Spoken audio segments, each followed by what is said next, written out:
I apologize. Sorry, guys. My audio was off there. Let me start over here, give you guys a chance to catch up to speed because Mount Polumbus is an idiot and had his microphone turned off. I was out at Broncos minicamp practice the last couple days, and it was good to be out there. Got some good observations for you guys. They've had 2 days of minicamp. Tomorrow will be day 3. Tomorrow will be the final day of organized team activities for the Broncos, and the team is scheduled to be on the field for only 1 hour. Now, will they have a practice tomorrow or not? I'm not sure. It's kind of become tradition in the NFL. That final day mini camp, you do field day, you bust out the slip and slides, you bring out the ice cream trucks, whatever. But it's usually not a full workload for that final day mini camp. So for the most part, the Broncos have got their off season of work in. It's in the bag. They're done. They've got one more day tomorrow. We'll see what they do. And then they go on vacation for the next 6 weeks. And there will be very little news coming out of Broncos land for the next 6 weeks. So I'll get you guys caught up to speed here on everything I saw out at minicamp and give you my observations, who stood out. J.K. Dobbins is now a member of the Denver Broncos. What does that mean for the Broncos running back rotation? And what rookies are looking good? I had 2 or 3 rookies that I thought really stood out over the last couple days of minicamp practice. But before I do any of that, as always, I need to take a quick second here to thank my title sponsor, Safeway. Safeway is the title sponsor, Mount Polumbus Speaks, and I couldn't do it without them. Also couldn't do it without you guys who pay attention to Mount Polumbus Speaks, so I appreciate all you guys that tune in for each and every episode. Safeway's been my favorite local grocer serving Colorado families since 1926.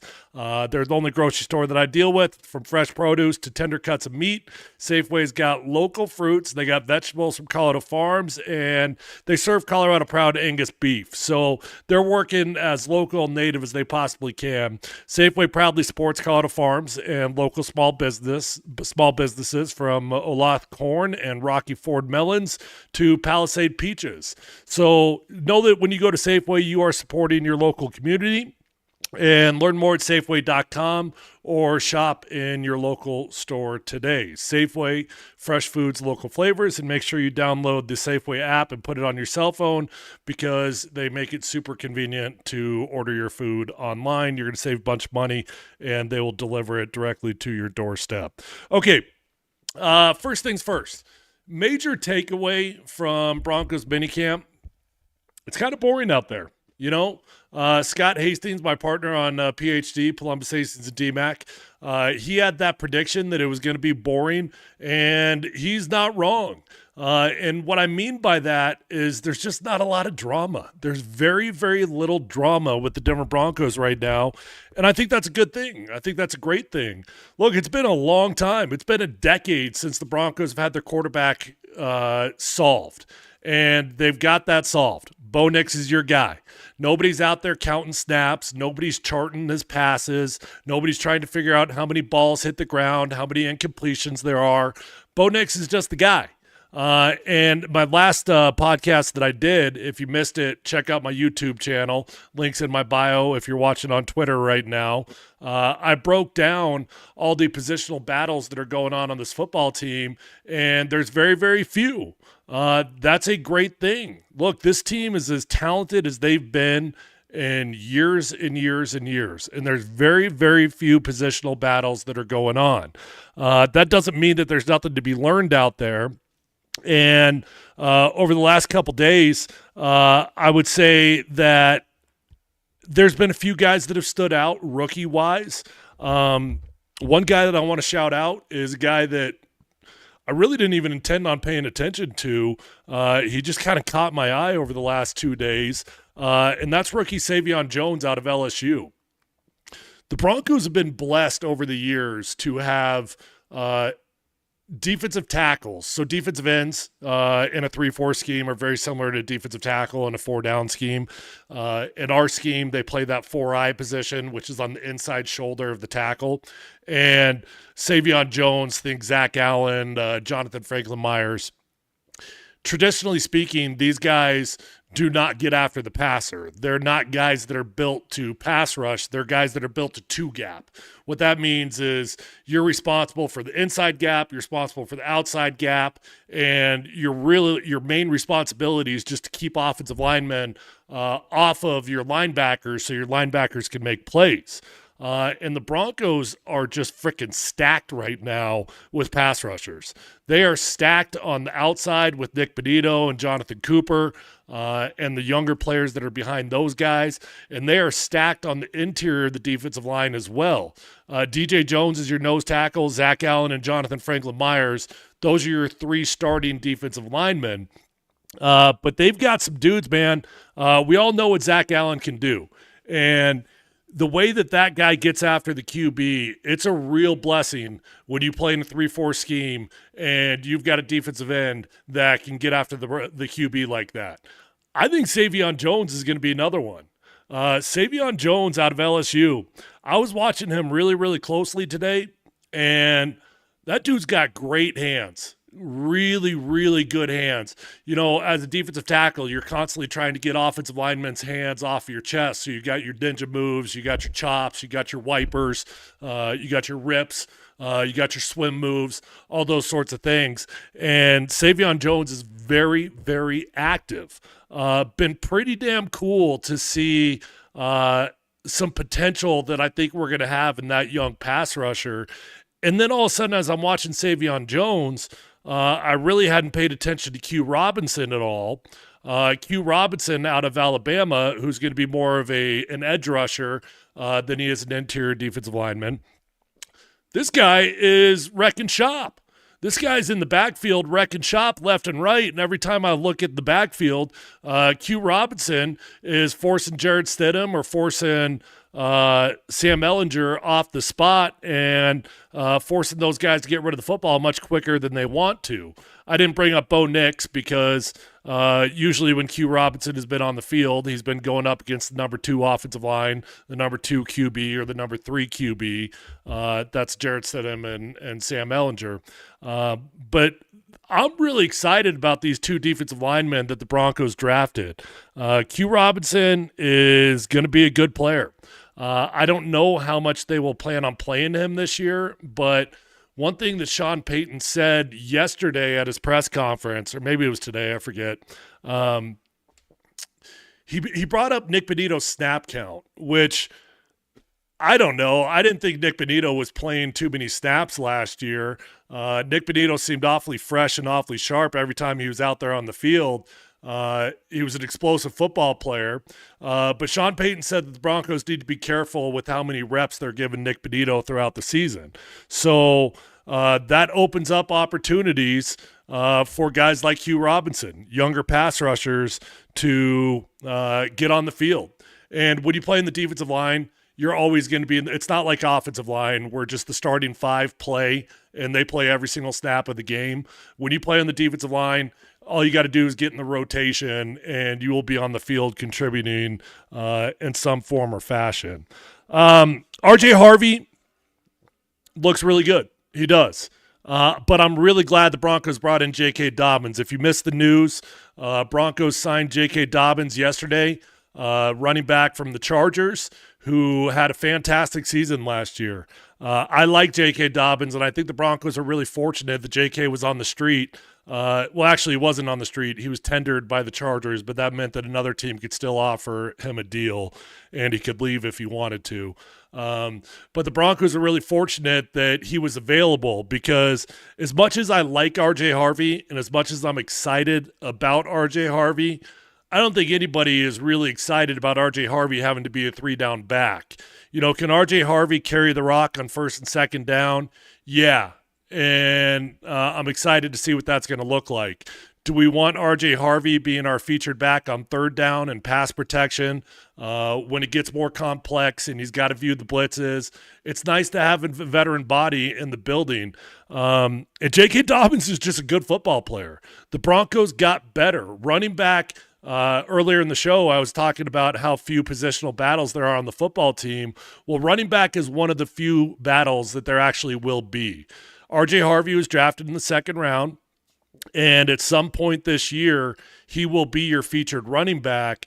But if you put me on the spot today, I would guess that J.K. Dobbins is your starting running back on day one. Now, by week 4, by week 5, I'm sure they would love that to be R.J. Harvey.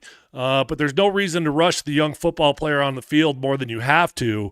You brought in a really talented dude in J.K. Dobbins, whose only issue has been, can he stay healthy?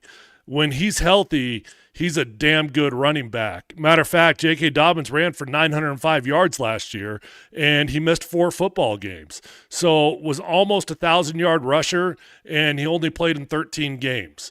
So this is a dude that is really talented. This is a dude that is really, really good at what he does. And Broncos are fortunate to have him. Now, what does that mean for the Broncos running back rotation? Someone says, wanted JK to stay a Charger. Pissed, hope he tears it up out there, just not against us. Okay, so we got a Chargers fan that's tuned in. Appreciate you watching. Yeah, I'm glad that we got him. Look, obviously the Chargers, for you, Chargers fan, you drafted Omarion Hampton, and JK apparently decided he'd rather compete against R.J. Harvey than Omarion Hampton. The Broncos gave J.K. Dobbins a 1-year up to $5 million deal. In reality, I think it's like 2.7 and some change, with a little bit over $2 million in escalators that if he hits all his incentives, he could make up to $5 million. So not a huge commitment, 1-year deal. And in a perfect world, he mentors R.J. Harvey in year 1. By year 2, R.J. Harvey doesn't need a mentor in the building, and R.J. Harvey is your 3-down back. You've got some guys in that room, though, that are now going to be in jeopardy of losing their job because you brought in J.K. Dobbins. I think on any given year, typically speaking, you would like to be able to carry 3 running backs on your team. If you carry a fullback, you definitely don't want to carry 4 running backs, and the Broncos usually do carry a fullback. I don't know what the Broncos will do this year, though. They might carry 4 running backs. Look, who's in trouble now? So R.J. Harvey and J.K. Dobbins are good. And then the other 3 guys that are going to be duking it out for the last spot on the roster, or maybe the last 2 spots on the roster, those are going to be Jaleel McLaughlin, it's going to be Tyler Bidet, and it's going to be Audric Estime. Who's going to be the odd man out? Are we too excited about this team? Most of the big-name free agents have significant injury history. I think it's a fair point, Caleb. The free agents we brought in, it feels like a major boom or bust class, meaning I love all the free agents if they're healthy, but there's no denying the fact that they all have significant injury history. Talanoa Hufanga has got history. Dre Greenlaw has got history. J.K. Dobbins has got history. And Evan Ingram has got an injury history. But all those dudes are ballers. All those dudes have got potential to really help this Denver Broncos football team if they are healthy. Where was I? I was talking about running backs. Okay. So R.J. Harvey's got a spot on this football team. J.K. Dobbins has got a spot on this football team. Jaleel McLaughlin, in my opinion, is probably got a spot on this football team. He's just got a skill set that is unique enough and is different enough from everybody else. He's got that home run hitting ability. He's got that speed that you just cannot coach. And I think when you've got a skill set that is unique and different enough from everybody else in the room, generally speaking, the team is going to find a spot for you. So the 2 guys that are going to be in trouble are going to be Tyler Bidet and are going to be Audric Estime. If you ask me today, I think Audric Estime has got a serious uphill battle in front of him to make this football team. I do think the Broncos like Tyler Bidet a lot. And if they carry 4, then it's probably going to be Tyler Bidet. If they carry 3, it'll be Jaleel, RJ, and J.K. Dobbins. Audric Estime, just follow the evidence that's in front of you. The dude is buried on the depth chart right now, man. He is. He's buried on the depth chart. He's getting reps with the 3s, and he was in the doghouse all year long last year. Final game of the season, he was a healthy scratch for Tyler Bidet in the playoff game. So I think Audrick's got a major uphill battle in front of him. Pat Bryant looked pretty good today. The wide receiver that they drafted, Pat Bryant had not been getting a ton of reps with the ones, but the last 2 days, Devon Vele was not out there for minicamp. Don't know what's going on. I don't think it's well, I know there's no drama because Sean Payton said that everything is good as far as the team goes with that, but it is mandatory minicamp, so you wonder if there's something serious going on in his life. I hope not, and I shouldn't speculate. I just know that it's mandatory minicamp and Devon Vele is not out there. So hope everything's going on, everything's okay in his life. But that has opened up an opportunity for Pat Bryant to get more reps with the ones. And Pat had a pretty good day today. He did have an early drop that was not ideal, but as the day progressed, he got more and more opportunities. And when it was all said and done, he probably had 3 or 4 real high-quality reps, real high-quality snags, including a lower red zone one that probably went for a touchdown. So good to see Pat Bryant get some reps in there. Troy Franklin, he got stuffed on a reverse. It looks to me like the Broncos are still trying to figure out ways to utilize Troy Franklin, and they just have not quite figured it out. So that's kind of the major updates of what was going on the last couple days. I thought that Bo Nix, so the media's been allowed to be out there for 4 days total. I've been there for all 4 of those days. I would say Bo has looked pretty damn good 3 out of the 4 days. Yesterday was a bit of an off day for Bo Nix. He just was not super sharp in day 1 of minicamp. But today he did look better. Broncos been doing a lot of lower red zone work and some third down work, which makes sense because they're not in pads right now. So there's only so much work you can do in the running game, and the Broncos taking advantage of that and getting a lot of high-quality reps in the passing game. Caleb Lohner, the tight end that they drafted out of Utah, I say tight end very loosely because he's a basketball player that only had like 9 total snaps last year of ever playing football. He did get a couple reps in with the ones today, which was interesting to see. I think Caleb Lohner's got another uphill battle to make this team. Probably going to be a practice squad guy. Evan Ingram has had some nice lower red zone grabs. Evan is not a super big dude. So you just got to know what you got in Evan Ingram. He's not going to be a blocking tight end. He's not an inline tight end.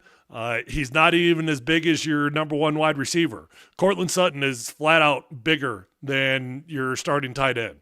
Evan Ingram's a skinny dude, and he's shorter than Cortland Sutton. Cortland Sutton is bigger, stronger, stockier than your starting tight end. So what does that mean? It just means that Evan Ingram's going to be featured in the passing game. That's what it means. And most teams nowadays, they tend to carry a tight end like Evan Ingram. I'm a fan of Evan. I'm glad he's on this team. But if I'm being honest, I've really been kind of surprised at how small he does look out there on the field. So Broncos will get creative the way they use him. They'll split him out. They'll line him up. They'll try to use him in the Joker role. We've heard a lot about that Joker role, and Evan Ingram is supposed to be that guy this year. And I think if you get a 600 to 800 yard type of season out of Evan Ingram, that'd be a fantastic year. And he's definitely got the potential to do that. So good couple days of training camp, good couple days of mini camp. We've got one more day tomorrow. I don't know if the Broncos are going to practice or not.